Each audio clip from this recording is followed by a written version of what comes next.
The war in Ukraine is still raging. May 1st, 2026. Ukraine's 46th Airmobile Brigade drone unit is watching.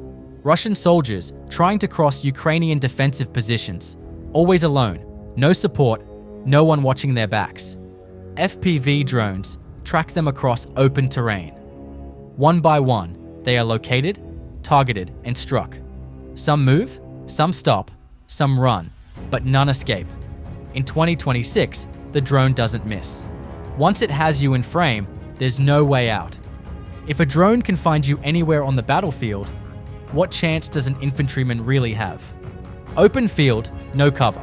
A Russian soldier with a water bottle in his hand spots the drone, runs, but doesn't raise his weapon.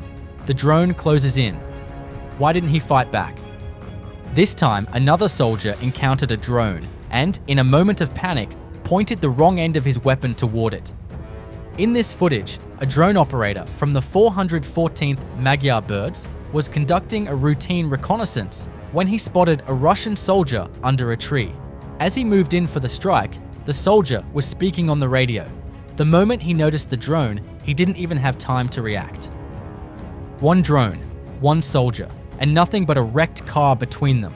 In the Donetsk region, a Russian soldier trapped in open ground. The only cover he had was a rusted, destroyed vehicle. Not enough. The drone operator circled, waited, found the angle, and moved in. The soldier's last move? He threw his rifle at the drone. It didn't help. When your only defense is throwing your weapon at the sky, what does that say about this battlefield? This footage may be one of the strangest moments you'll ever see. A destroyed house. A Ukrainian FPV drone from the 59th Brigade's 1st Unmanned Systems Battalion moves inside. Scanning. Searching. A Russian soldier is hiding there. Next to him, a looted samurai sword. The drone found him. The strike followed.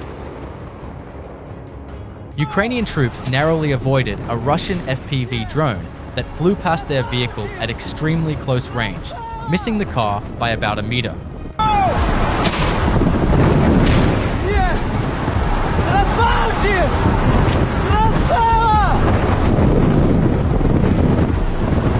FPV drones from the Omega West unit scanned the battlefield.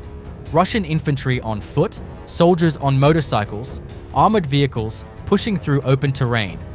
All of them targeted in a single operation. Watch how the drone tracks each target, closes in, and strikes. No warning, no cover, no second chance. When a drone crew can engage everything from a single soldier to an armored column, what defense is left for the other side? In this footage, the remaining members of a Russian unit that was caught in an ambush are being tracked down. The Ukrainian drone operator is pursuing soldiers fleeing across the terrain. It doesn't take long before he spots one trying to escape. The soldier attempts to use the trees as natural cover, but the drone is so fast that he can't avoid becoming a target. Phoenix Drone Unit, Eastern Front, armored vehicles and a tank, all targeted in a single operation. No infantry assault needed. No artillery barrage. Just precise drone strikes, one after another, on some of the heaviest equipment Russia fields on this front. When drones can take out tanks and armored vehicles as efficiently as infantry, is armor still worth deploying on this battlefield? Ukrainian Air Force, 4 GBU-39 bombs and a building full of Russian soldiers. The 47th Separate Mechanized Brigade, Magura, documented the strike from above. Precision munitions, direct hits, no warning. A single building, 4 impacts, 0 survivors inside. Novopavlivka, direction. Angry Beavers unit, 4 Russian soldiers. All alone, all exposed, all targeted one by one. Watch how isolated these men are. No unit support, no covering fire, no one watching their back. Just individual soldiers moving through open terrain as if the sky above them is empty. When soldiers are operating completely alone with no support, is this a breakdown in Russian unit cohesion, or is this now standard practice? A Ukrainian MiG-29 fighter jet struck a former distillery building in the village of Tyotkino Kursk region where Russian military personnel were stationed. The precision strike used AASM hammer-guided bombs, leveling the building that had been turned into a base. There was no warning, no chance to take cover, just precision from above. When aircraft can strike targets this precisely across the border, what does that mean for the rear areas Russia once considered safe?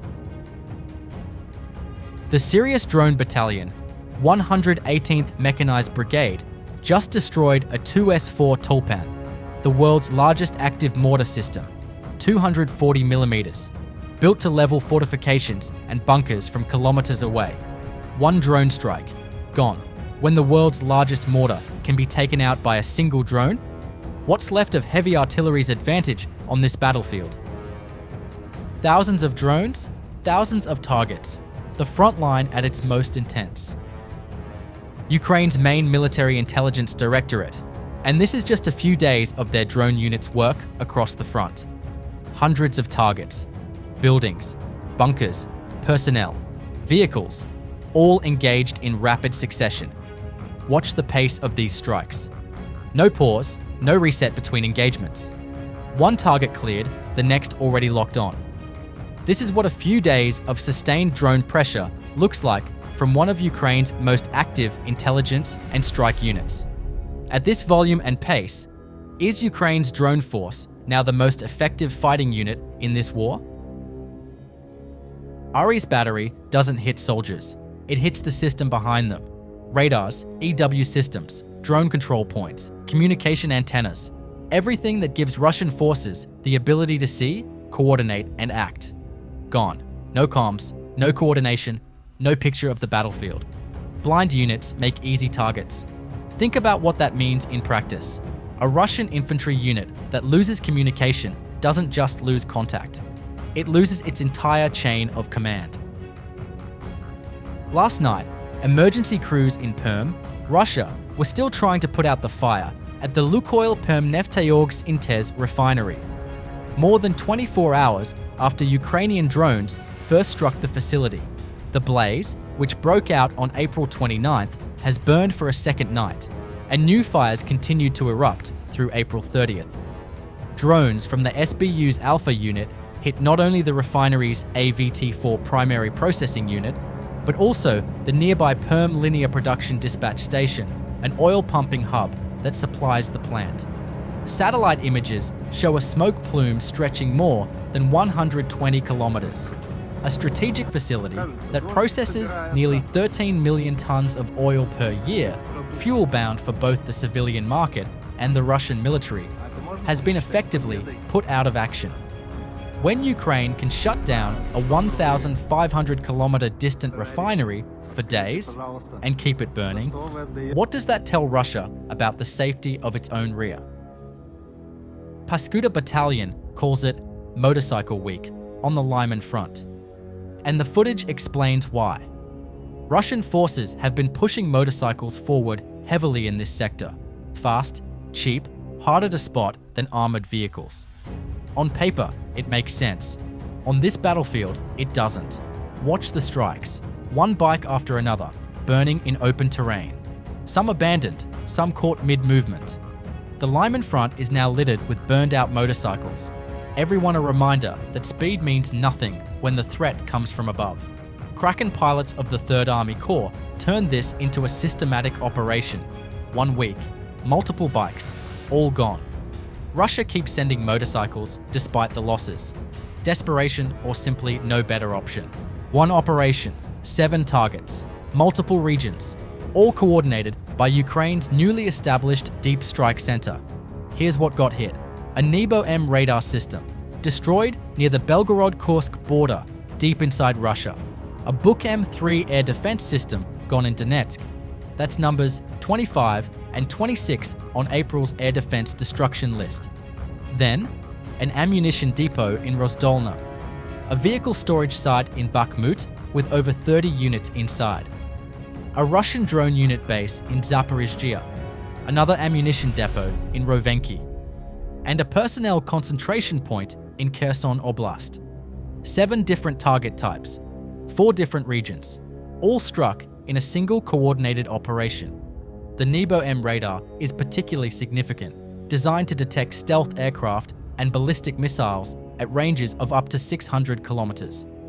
Taking it down doesn't just eliminate one system, it creates a gap in Russia's entire early warning network. Russia's rear is getting smaller every week. 26 air defense elements destroyed in April alone. At what point does Russia's air defense network become too degraded to function? That's everything for today. Here's where the front stands as of May 1st, 2026, day 1528 of this war. Over the past day, 138 combat clashes were recorded, with the heaviest fighting in Pokrovsk. Russian total losses have now crossed 1,331,710 personnel. Ukraine's long-range campaign keeps expanding. In the last 24 hours, Ukrainian drones struck the Perm refinery again, still burning after 2 days, and hit the Tuapse oil terminal for the 4th time in 2 weeks. Both facilities are largely offline. On the front line, Russian assaults were held back in Lyman, Sloviansk, and Kostiantynivka. The drone war never stops. No position, no vehicle, no moment of rest goes unnoticed. Subscribe for daily frontline coverage. No agenda, just the footage and the facts. See you in the next one.